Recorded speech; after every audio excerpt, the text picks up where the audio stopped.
Discovery Channel's Deadliest Catch has demonstrated that seeing fishermen risk their lives to make a living results in good reality TV. Since premiering in 2005, the series has shown us the best and the worst of life on the high seas, resulting in one of the most successful action-packed franchises of the network. While Deadliest Catch has done well at shedding some light on the risks to which fishermen are exposed and the environmental consequences of commercial fishing, there's another, darker side that doesn't fail to make audiences all the more emotional. That is the passing of several cast members over the years and the consequences that these have had on their former crew members. So who are these fishermen and how did they pass away? Keep with us for a heartfelt tribute to all of them, in no specific order. The respect-inspiring captain of the fishing vessel FV Cornelia Marie, Phil Harris, was one of the most iconic cast members of Deadliest Catch. His personality and passion for fishing were inspiring and unforgettable throughout his time in the show. Thus, it was unsurprising that audiences and fellow cast members were heartbroken when he passed away in early 2010. Born in 1956, Phil had been fishing since he was a small kid and then eventually introduced his two sons, Josh and Jake, to his profession. However, as audiences witnessed the family going through some difficult times as both young men adjusted to life at the sea, Phil's health went downhill following a fall he suffered in 2008, resulting in a pulmonary embolism. His health stopped Phil from fishing for the rest of that year, but he returned to the sea with renewed energy in January 2009. Unfortunately, Phil's health spiraled down again, suffering a stroke in January 2010 while on board the Cornelia Marie. He was taken to Anchorage, Alaska to receive medical attention. Even though Phil's condition was said to improve as he was induced into a coma, he sadly passed away on 9 February. Years later, Phil's son Josh became Cornelia Marie's captain and appeared in the show up to the 17th season. Following Phil Harris' passing, in 2010, Captain Tony Lara became the skipper of the Cornelia Marie. Despite his short-lived run on TV, Tony was warmly remembered by the audience for playing an important role in keeping Cornelia Marie in business, as the crew adjusted to the loss of their former captain. Not much is known about Tony's whereabouts after the show, except that he was involved in the freighting industry. Sadly, he died on 9 August 2015, a couple of days before due to take part in an annual motorcycle rally in Sturgis, South Dakota. According to reports, he suffered a heart attack while asleep. The Cornelia Marie and Deadliest Catch both offered a tribute to their former captain. Longtime fans of Deadliest Catch surely remember Blake Painter, who appeared in seasons 2 and 3 of the show, first working on the FV Maverick and then as captain. While Painter stopped appearing in the show after the 3rd season in 2006, fans were shocked to find out that Blake sadly passed away at 38 years old in May 2018. According to reports, Blake hadn't been answering calls, thus prompting one of his friends to search for him. His body was at his home in Astoria, Oregon. Reports didn't state the cause of death, but did affirm that a toxicology test was underway.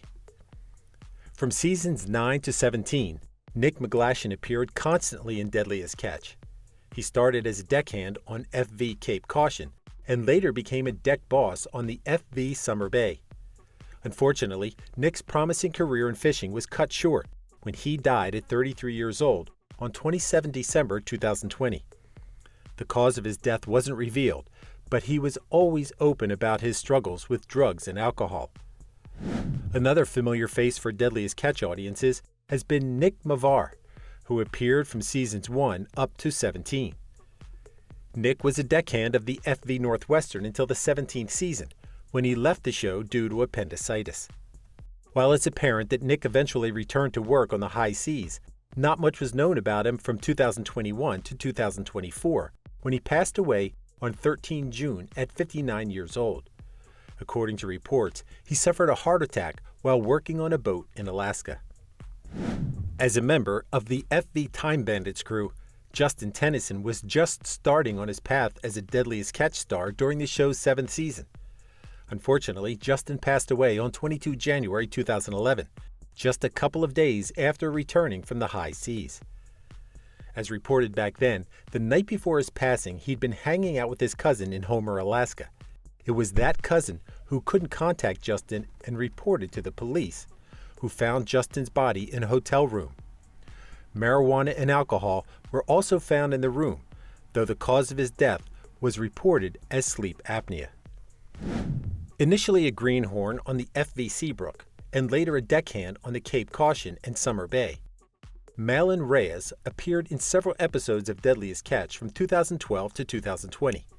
He was the last seen on screen in the 16th season, before disappearing from the show altogether. He was reported dead on 27 July 2020 at 38 years old, with authorities saying that the cause of death was an accidental drug overdose. He was survived by his wife and 3 children. While Todd Ross only appeared a couple of times in the show during his time as a greenhorn on the FV's Summer Bay and Patricia Lee, the accident leading to his death was featured in the 18th season's episode Crushed at Sea. Todd was 30 years old when he was crushed by a crab pot while working on Patricia Lee. He was taken to Anchorage to receive medical attention, but sadly died soon afterwards from the injuries he sustained. The official date of his passing is 26 February 2021.